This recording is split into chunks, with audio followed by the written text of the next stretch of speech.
It's a piece of bread. It's a pretzel, yeah. Huh? Can I get it when you guys pick them up? Okay. Alright, I'll be right back.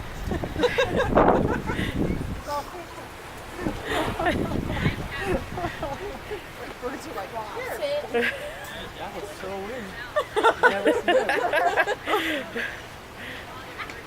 Okay. It looks like a pretzel. It is a pretzel. Yeah, I think they were fighting against each other. I just Having the plop down, yeah. And they're too afraid to come down together. Yeah. They're like, oh crap.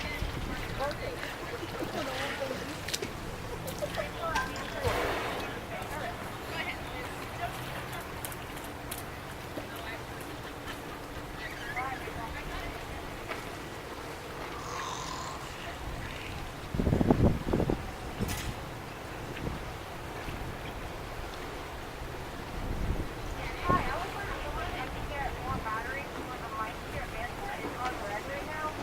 Well, now you have a story. Yeah, later. Cool. So, I don't know how much you guys know about training, but you guys know what this is? Or what we use it for? Whistle. And use it to bridge to whales. Yeah. So when we ask them to do something, if they do whatever it is that we ask, then we can blow this whistle, and that lets them know, hey, you did the right thing, you did a good job, you can come back and get some sort of reinforcement, whether that's fish or ice or jello or a rub down, whatever it is that they like. And then if you see one of the trainers is holding a yellow box, we can also play an underwater tone. Sounds kind of like a telephone if you hear that. Then that also lets them know that they did the right thing. We use that tone if they're far across the pool and maybe it'll be more difficult for them to hear the whistle, or if they're doing a really fast moving behavior where there's lots of water moving, it's easier for them to hear that tone. This will probably be a good picture. I think someone's coming up here. Oh yeah.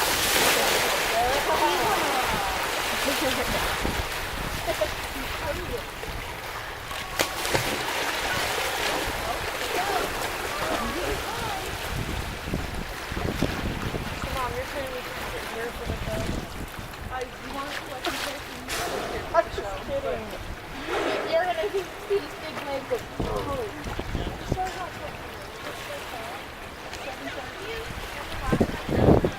And then if you guys see that giant white pole there, so that's a target pole. When our whales are really young, we teach them to target on our hand, which just basically means put their rostrum or the end of their face like right on our hand, and we can like guide them like, hey, come here or come here, and then we will transfer.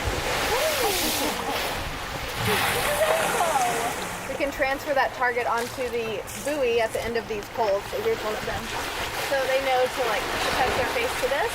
So that allows us to help guide them where we want them to go when we're training new behaviors.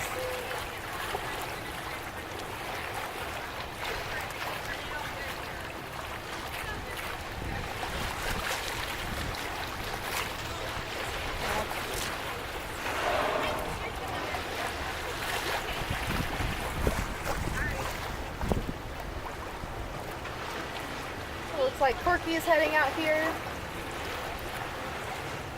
Gonna put her pecs up on the edge and kind of balance there for a second.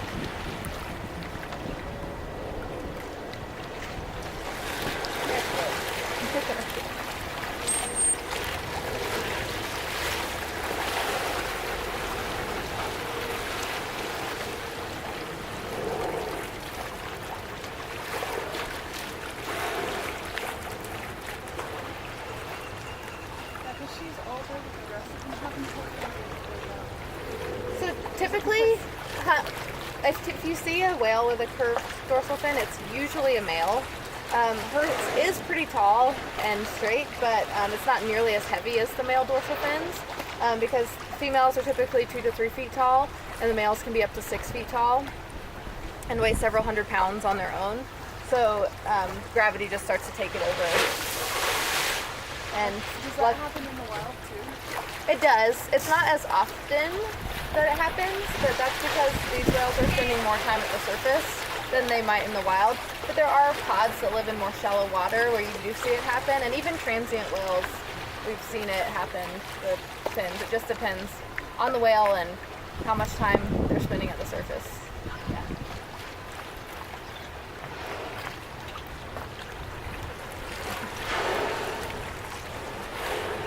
Oh, looks like we might have something in the middle here.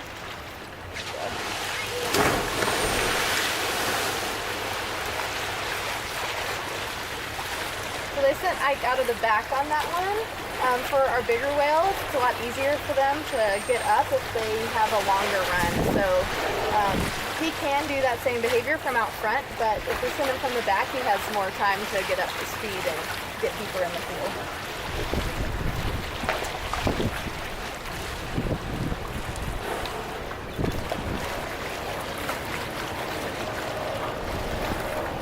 What Keet's gonna do.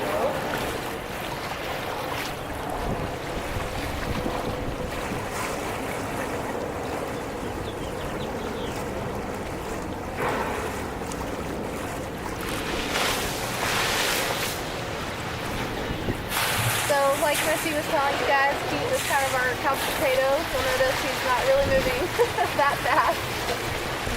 Or as fast as our other whales. He's definitely capable of moving quickly. He just doesn't really like to do it. So.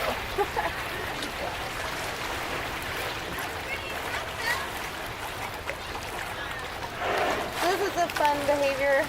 Ike is going to do a belly breach in the middle, hopefully.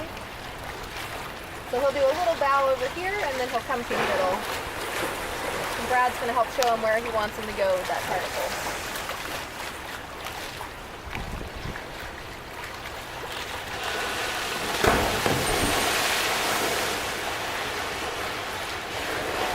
So I don't know if you guys have seen the orca encounter yet, but one of the things we talk about is the body language and the way that whales communicate. So breaching is one of the ways that they communicate in the wild. And that's just when they bring up their whole body out of the water and plop down. So that's one way that they can get the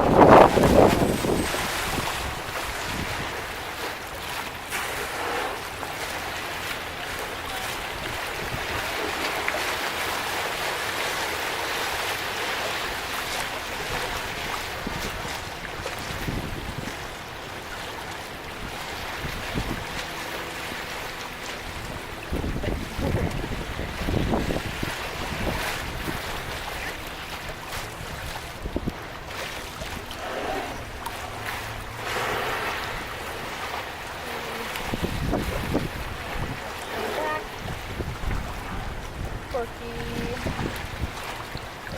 maybe doing a spy hop. Nope. So you can see the coloration really well from here. So they have a kind of camouflage that we call disruptive coloration, and that just means that they don't need their camouflage to hide from predators, because of course they are at the top of the food chain in the ocean. They're an apex predator. However, that coloration does help them hide from their prey.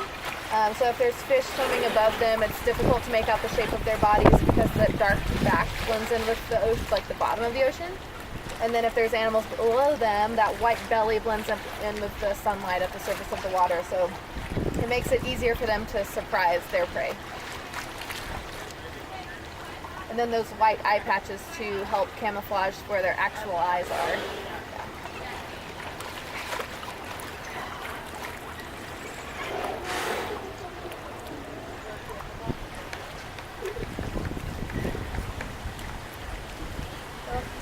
Ike is heading back out here.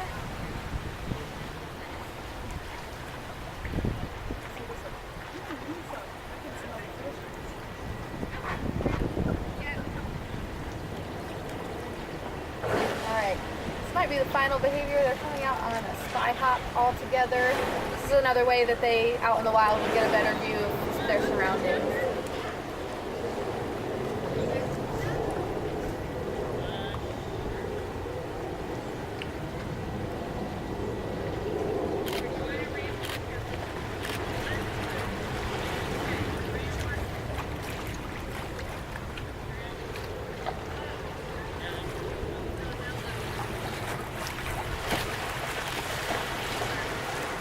Connor's throwing those ice cubes in there to let them know, like, hey, I want you to do this again right here. Hopefully that'll continue.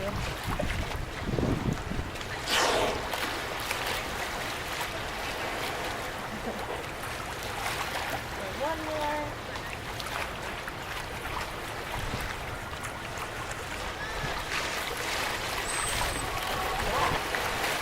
That was pretty good. Sometimes they just decide to stop on their own before then, but Connor was giving them some help.